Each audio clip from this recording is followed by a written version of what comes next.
কিবা এটা হ'লে চিন্তা বেছি হ'লে প্ৰেছাৰ ড্ৰপ খালেও তেনেকুৱা হৈছে মোৰ আগে পিছে প্ৰেছাৰ ড্ৰপ খালেও সেই মানে প্ৰেছাৰটো বাঢ়ি যায় কেতিয়াবা টেনশ্যন খুব বেছি টেনশ্যন হয় ৰমেন বৰুৱাৰ লগত হঠাৎ এনেকুৱা ঘটনা কিয় হ'ল ৰমেন বৰুৱাৰ আচলতে ইমান গুণী জ্ঞানী হোৱাৰ পাছতো কিয় এনেকুৱা এই অসমৰ ৰাইজৰে আছে ৱেল উইচাৰ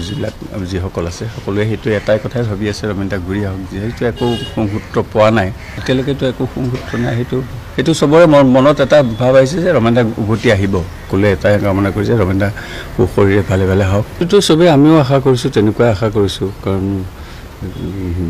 পানীত যেতিয়া পোৱা নাই আজি 6 দিনলৈকে একো আজি 3 দিনমান আগতে বেলেগ এটা ডেড বডি পাইছে হেৰিত মধ্যম খণ্ড ঘাটত সেইটো টিভি পাইছোঁ কিন্তু সেইটো যেতিয়া উপঙি উঠিব পাৰে ৰমেন দা পানীত যদি হৈছে ঘটনাটো ৰমেন দাও উপঙি উঠিব লাগিছিলে আজি 6 দিনেই হ'ল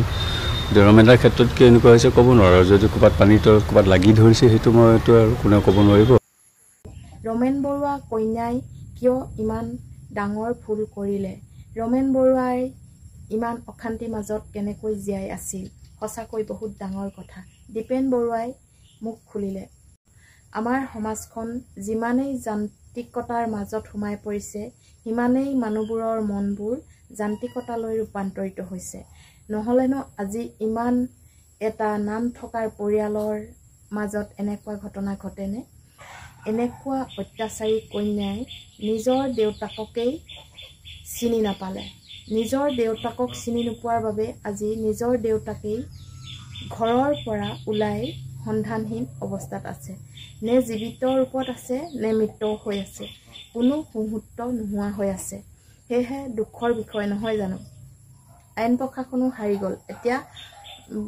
15-16 দিন হ'ল যিহেতু সংবাদ মাধ্যমতো তেওঁ বাতৰি প্ৰচাৰ কৰিবলৈ এৰিছে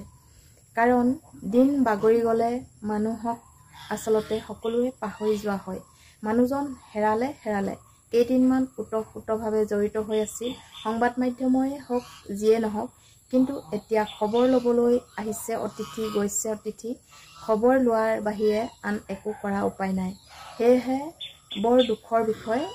এই দুখৰ বিষয়বোৰৰ পৰা মুক্তি পাবলৈ হ'লে আমাৰ সমাজখন